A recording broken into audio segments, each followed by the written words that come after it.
MLC కవితకు మళ్ళీ big shock ఇచ్చింది కోర్టు. బెయిల్ పిటిషన్పై తీర్పు మే 6కు వాయిదా వేసింది. ఢిల్లీ లిక్కర్ స్కామ్లో ఈడీ, సిబిఐ రెండు కేసుల్లోనూ కవిత బెయిల్పై తీర్పును మే 6కు వాయిదా వేసింది special court judge Kaveri Baveja. Kavitha bail పిటిషన్పై ఏప్రిల్ 22న రౌస్ అవెన్యూ కోర్టులో వాదనలు జరిగాయి. 7 ఏళ్లలోపు శిక్ష పడే కేసులను అరెస్టు అవసరం లేదంటూ, కవిత మహిళ కాబట్టి పిఎంఎల్ఏ సెక్షన్ 45 ప్రకారం బెయిల్కు అర్హురాలంటూ ఆమె లాయర్ వాదించారు. సరైన ఆధారాలు లేని కేసులో బెయిల్ మంజూరు చేయాలని విక్రమ్ చౌదరి కోరారు. అయితే మద్యం కుంభకోణం కేసులో కవితదే కీలక పాత్ర అంటూ సిబిఐ లాయర్ వాదించారు. ఆమె బయటకు వస్తే సాక్షులను ప్రభావితం చేస్తారని, కాబట్టి బెయిల్ ఇవ్వొద్దంటూ వాదనలు వినిపించారు సిబిఐ తరపు లాయర్. ఇరు వర్గాల వాదనలు విన్న జడ్జి తీర్పును ఇవాళకి రిజర్వ్ చేశారు. తాజాగా బెయిల్పై తీర్పును మే 6కు వాయిదా వేశారు. ప్రస్తుతం కవిత తిహార్ జైల్లో ఉన్నారు. ఈ నెల 7తో ఆమె జ్యుడిషియల్ కస్టడీ ముగియబోతుంది. మొత్తం మీద సిబిఐ కేసుకు సంబంధించి మరోసారి కోర్టు తీర్పును ఈ నెల 6వ తేదీకి వాయిదా వేశారు. ఈ నెల 6వ తేదీన అటు ఈడీ కేసుతో పాటు సిబిఐ కేసుకు సంబంధించిన బెయిల్ పిటిషన్లు రెండు ఒకేసారి మళ్ళీ తీర్పు వెలువడే అవకాశాలు కనిపిస్తూ ఉన్నాయి. ఎస్, రామకృష్ణ జైన్ అవుతున్నారు ఢిల్లీ నుంచి. రామకృష్ణ, ఇవాళ సిబిఐ కేసుకు సంబంధించి మరోసారి తీర్పు వాయిదా పడ్డట్టుగా తెలుస్తుంది. 6వ తేదీకి తీర్పు వాయిదా వేస్తూ జడ్జి నిర్ణయం తీసుకున్నారు. సో ఏం జరగబోతుంది? జడ్జి ఎందుకు తీర్పును మళ్ళీ వాయిదా వేశారు? దీనికి ప్రధానమైన కారణం ఏంటంటే 6వ తేదీన ఎన్ఫోర్స్మెంట్ డైరెక్టరేట్ కేసులో కూడా కవిత బెయిల్ పిటిషన్ పై జడ్జిమెంట్ రిజర్వ్ లో ఉంది. మరి ఈ నేపథ్యంలోనే ఇక ఈ పిటిషన్ కూడా ఆ రోజుకి వేయటం వల్ల ఇటు సిబిఐ, ఈడీ రెండు పిటిషన్లు కూడా ఒకేసారి జడ్జిమెంట్ ఇవ్వచ్చు.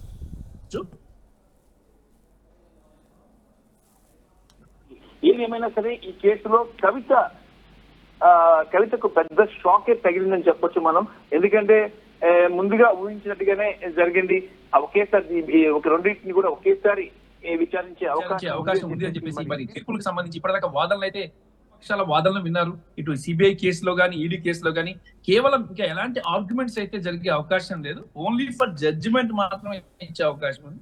అది కూడా 6వ తేదీని సిబిఐ కేసులో, అలాగే ఎన్ఫోర్స్మెంట్ డైరెక్టర్ కేసులో కూడా ఈ జడ్జిమెంట్ ని ఇచ్చే అవకాశం. రెండు కేసులు కూడా ఒకే రోజుకి రిజర్వ్ చేసిన నేపథ్యంలో రెండింటికి మీద ఒకేసారి జడ్జిమెంట్ వస్తుంది. మరి ఆ తర్వాత 7వ తేదీ వరకు ఆమె జ్యుడిషియల్ రిమాండ్ ఉంది. కాబట్టి మరి ఒకవేళ కానీ బెయిల్ కానీ వచ్చినట్టుగైతే రెండు కేసులు ఆమె బయటకు వచ్చే అవకాశం ఉంది. లేదంటే 7వ తేదీన జడ్జిమెంట్ ఏదైతే జ్యుడిషియల్ రిమాండ్ ఉందో దాన్ని సేమ్ డేనే వాటిని పొడిగించే అవకాశం కూడా కనిపిస్తుంది. ఎందుకంటే కోర్టుకున్న వెసులుబాట్లు, అలాగే కేసు సంబంధించిన అంశాలకు సంబంధించి ఒకే లిక్కర్ స్కామ్ సంబంధించి ఒకే అంశం కాబట్టి దీనికి సంబంధించి అన్నింటినీ బెయిల్ ఇచ్చి వేసుకొని 7వ తేదీ వరకు కూడా ఆకుండా 6వ తేదీనే జ్యుడిషియల్, ఒకవేళ బెయిల్ రాకపోతే రెండు కేసులు కానీ బెయిల్ రాకపోతే 6వ తేదీనే ఆమె జ్యుడిషియల్ రిమాండ్ కూడా పొడిగించే అవకాశాలు అయితే స్పష్టంగా కనిపిస్తున్నాయి. ముఖ్యంగా ఇంకొక కీలకమైన అంశం ఏంటంటే ఇటు సిబిఐ కానీ, ఎన్ఫోర్స్మెంట్ డైరెక్టరేట్ కానీ చాలా స్ట్రాంగ్ గా వాదనలు వినిపించింది. చాలా స్ట్రాంగ్ గా ఇరువురు కూడా ఒక 8 పేజీల రిపోర్టు, ఇంకొకటి 13 పేజీల రిపోర్టు. సిబిఐ 13 పేజీల రిపోర్ట్ ని కోర్టు ముందు పెట్టింది. ఎన్ఫోర్స్మెంట్ డైరెక్టరేట్ 8 పేజీల రిపోర్ట్ ని కోర్టు ముందు పెట్టింది. లిక్కర్ స్కామ్ లో కవిత పాత్ర కీ రోల్ ప్లే చేశారు. ఆమె పాత్ర క్లియర్ గా ఉంది.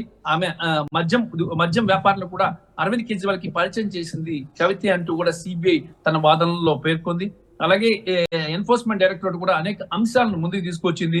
ముఖ్యంగా ఆమె సెల్ ఫోన్లని ధ్వంసం చేసి వాటిని చేయడం, కొన్నిటిని ఫార్మాట్ చేయడం, చాట్ ని మొత్తం డిలీట్ చేసేయడం, అలాగే కుటుంబానికి సంబంధించిన ఆస్తుల వివరాలు వెల్లడించకపోవడం. మరి మూడో అంశం ఏంటంటే ఇక్కడ బెయిల్ రాకపోవడానికి మరొక కీలకమైన కారణం ఏంటంటే ఇటు ఎన్ఫోర్స్మెంట్ డైరెక్టరేట్ కానీ, సిబిఐ కానీ చెప్తున్న అంశం కవిత అసలు సహకరించట్లేదు. కీలకమైన అంశాల విషయంలో ఆమె నోరు మెదపడం లేదు. అందువల్లే ఆమెకు కానీ ఇప్పుడు కానీ బెయిల్ ఇచ్చినట్టుగా అయితే ఆమె సాక్షులను ప్రభావితం చేసే అవకాశం ఉంది. కాబట్టి ఆమెకు బెయిల్ ఇవ్వద్దు అంటూ కూడా ఇటు కోర్టుకి సిబిఐ, ఈడీ విన్నవించింది. మరి ఈ నేపథ్యంలో ఈ 6వ తేదీని కూడా ఆమెకి బెయిల్ మంజూరు అయ్యే అవకాశాలు చాలా తక్కువే ఉన్నాయి. బెయిల్ మంజూరు అయ్యే అవకాశాలు లేవనే సమాచారం అయితే అందుతోంది. రామదాస్, అయితే రామకృష్ణ, అంటే 6వ తేదీన రెండు కేసులకు సంబంధించిన తీర్పులు చాలా కీలకం కాబోతుంది అనుకోవచ్చు. ఎందుకంటే ఒకవేళ బెయిల్ రాకపోతే, రెండు కేసుల్లోనూ బెయిల్ రాకపోతే జ్యుడిషియల్ రిమాండ్ మరిన్ని రోజులు పొడిగించే అవకాశం ఉందా? పొడిగిస్తే కనుక ఎన్ని రోజులు ఎక్స్పెక్ట్ చేయొచ్చు మనం? అయితే యాక్చువల్ గా బెయిల్ పిటిషన్స్ ఇటు ఈడీ, సిబిఐ బెయిల్ పిటిషన్స్ మే 6వ తేదీ. ఆమె జ్యుడిషియల్ రిమాండ్ ఉంది మే 7వ తేదీ వరకు. ఒకవేళ కానీ ఈ 2 కేసుల్లో కానీ రాకపోతే మాత్రం, ఒక బెయిల్ కానీ రాకపోతే మాత్రం 7వ తేదీన ఆమె జ్యుడిషియల్ రిమాండ్ ని మరో 14 రోజులు పొడిగించే అవకాశాలు ఉంది. ఎందుకంటే అసలు ట్రయల్ కోర్టులో అసలు బెయిల్ ఇచ్చే అవకాశాలే లేవు, ఎవరికి కూడా ఇవ్వలేదు. ఇప్పటిదాకా లిక్కర్ స్కామ్ లో ఉన్న నిందితులకు ఎవరికి ట్రయల్ కోర్టులో బెయిల్ ఇవ్వలేదు. కాబట్టి ఈమెకు కూడా బెయిల్ వచ్చే అవకాశమే లేదు. ఆమె మళ్ళీ హైకోర్టును అప్రోచ్ అవ్వాల్సి ఉంటుంది. మే 7వ తేదీ తర్వాత ఆమెకి జ్యుడిషియల్ రిమాండ్ కానీ పొడిగిస్తే ఆ తర్వాత ఆమె హైకోర్టుని అప్రోచ్ హైకోర్టు నుంచి బెయిల్ తెచ్చుకోవాల్సిన పరిస్థితి అయితే ఏర్పడుతుంది. హైకోర్టులో కూడా ఆర్గ్యుమెంట్స్ ఇరు వర్గాల ఆర్గ్యుమెంట్లు విన్న తర్వాత హైకోర్టు డెసిషన్ తీసుకుంటుంది. ఎందుకంటే ఢిల్లీ ముఖ్యమంత్రి అరవింద్ కేజ్రీవాల్ విషయంలో ఆయన సీఎం అయినప్పటికీ కూడా ఆయనకి ఇందులో బెయిల్ ఇవ్వలేదు. ఎందుకంటే ట్రయల్ కోర్టు బెయిల్ ఇవ్వలేదు, హైకోర్టు బెయిల్ ఇవ్వలేదు.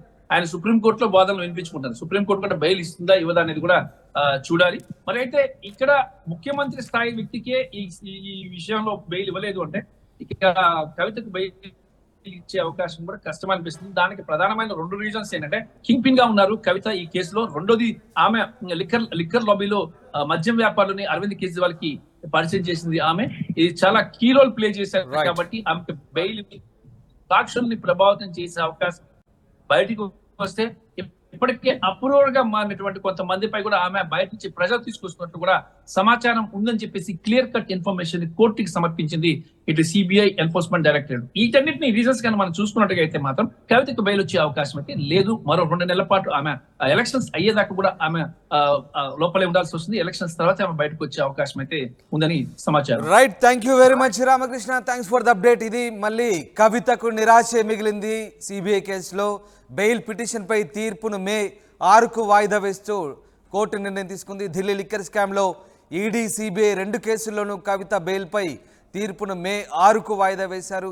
Special court judge Kaveri Baveja Kavitha bail పిటిషన్పై ఏప్రిల్ 22న రౌజ్ అవెన్యూ కోర్టులో వాదనలు పూర్తయ్యాయి. 7 ఏళ్లలోపు శిక్ష పడే కేసులకు అరెస్ట్ అవసరం లేదంటూ కవిత మహిళ కాబట్టి సెక్షన్ 45 ప్రకారం బెయిల్కు అర్హురాలంటూ ఆమె లాయర్ వాదనలు వినిపిస్తే, అయితే సరైన ఆధారాలు లేని కేసులో బెయిల్ మంజూరు చేయాలంటూ విక్రమ్ చౌదరి కోరారు ఆమె లాయర్. అయితే మద్యం కుంభకోణం కేసులో కవితదే కీలక పాత్ర అని ఆమె బయటకు వస్తే సాక్షులను ప్రభావితం చేస్తారంటూ సిబిఐ తరపు లాయర్లు చాలా గట్టిగా వాదించారు. ఇరు వర్గాల వాదనలు విని తీర్పును ఇవాల్టికి రిజర్వ్ చేసిన సంగతి తెలిసిందే. తాజాగా బెయిల్పై తీర్పును మళ్ళీ మే 6కు వాయిదా వేశారు జడ్జి. ప్రస్తుతం కవిత తిహార్ జైల్లో ఉన్నారు. ఈ నెల 7తో జ్యుడిషియల్ కస్టడీ ముగియబోతుంది. ఒకవేళ 6వ తేదీన మళ్ళీ బెయిల్ కనుక దక్కపోతే కవిత మరిన్ని రోజులు కోర్టులోనే ఉండే అవకాశాలు కనిపిస్తూ ఉన్నాయి. మరికొద్ది రోజుల పాటు జ్యుడిషియల్ కస్టడీ పొడిగించే అవకాశాలు ఉన్నాయి.